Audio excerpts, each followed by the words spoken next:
Well, last week we saw an absolute bombshell report coming out all about the way that money is being used in relation to helping Indigenous Australians. The timing couldn't be worse for a government that is trying to push towards a voice to Parliament referendum. And joining me right now to talk about what all of this actually means and what's involved is Senator Pauline Hanson. Senator, thank you so much for joining me here on the Aussie Wire. My pleasure. Thank you for having me on. Can you summarise this report that just dropped last week for us? Right, we're talking about the National Indigenous Australians Agency, and it comes under the Prime Minister and Cabinet. Now, there was an audit done on them last week, or well, the report came out last week from the Australian National Audit Office. And what they found is that the frameworks for managing the risk of provider fraud and non-compliance in delivering more than 1,500 Indigenous advancement programs, strategy activities with just over $1 billion did not meet the legislative requirements. Now, that's very important. Now, these people who were delivering these as well, there was no evidence of qualifications of the investigative staff and into its compliance and fraud branch. Also, the NIAA's compliance and fraud branch did not track or review the performance measures according to the relevant Australian government investigative standards. So they're not even tracking the performance of the monies that's been handed out. And then the fraud risk assessments were out of date, missing, or they didn't even meet the NIAA's risk management strategy policy requirements. And the last one is half of new NIAA's grants opportunities available since May 2022 didn't have fraud risk assessments. So these people are just lining up. There's no competitive mark either. So whoever lines up, there's no competition, seeing if they're the best value for the money, for the Australian taxpayers' monies. And these people are just lining up, and the money's been dished out left, right and centre. Now, the organisation gets $4.5 billion a year. And it's just...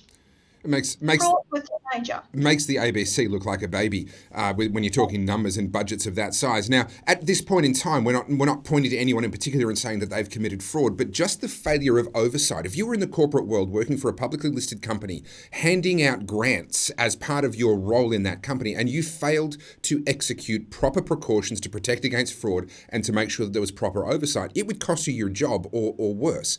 Is there any likelihood of any accountability coming as a result of this report? I don't see accountability here at all. You know, if it doesn't meet the legislative requirements on fraud and compliance, then, you know, and these people, who are they? They don't even have the qualifications. Nothing's kept of their qualifications to be able to do the job. So just line up, we'll give you money. And what I find frustrating is, really, where's money gone? There's pages and pages and pages of it. There's only been over 9,000 grants that have handed out since it was incorporated by the coalition government in 2019. And all this money's just floated out the door, over $3.5 billion.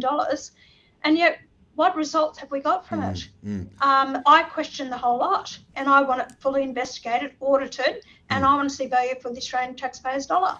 So, Senator, in contrast to a lot of Canberra-based politicians, you've actually spent time in remote communities. You and I both actually, separately at different times, have been to a place called Doomadgee. That might not be a name that most Australians know, but it's one that you and I would certainly never forget, given what each of us would have seen there in our own respective visits. What is it about this issue, the wanting to help Indigenous Australians? Australians want to help. We want to see better outcomes. Why aren't we achieving that, given the amount of money we're spending? Well, you're exactly right. On top of this is just one department. You've got over 3,000 Aboriginal corporations. You've got in total about $33 billion a year that goes out into Aboriginal areas. You've got an Aboriginal on same grounds as a non-Indigenous person will possibly get double the amount of funding paid to them, around about $44,000 a year. So it's not about money. That's not what it's about. Is that the people that have been given these jobs, and I believe it's jobs for the boys, there's no accountability, there's no follow-up. This wouldn't happen in a lot of other sectors in our government-run departments or organisations. I think it's deplorable what is happening. It's disgusting, and no one wants to say or do anything about it because you're called a racist. I couldn't care less about that. You know, my job is to ensure that our money is going to worthwhile causes. You know, some of this money that they're paying out for is for school nutrition. I've got no problem about it, but there's quite a number of them. And we're looking at 217,000, even a little bit higher in some others. And yet the Premier of Adelaide, South Australia, was on TV last night saying, well, there's a lot of children who go to school hungry. They're not fed properly. So shouldn't be Where's that money gone? worrying about all children. You know, Yeah. You mentioned being called a racist, and you've been called a racist since you first came into politics.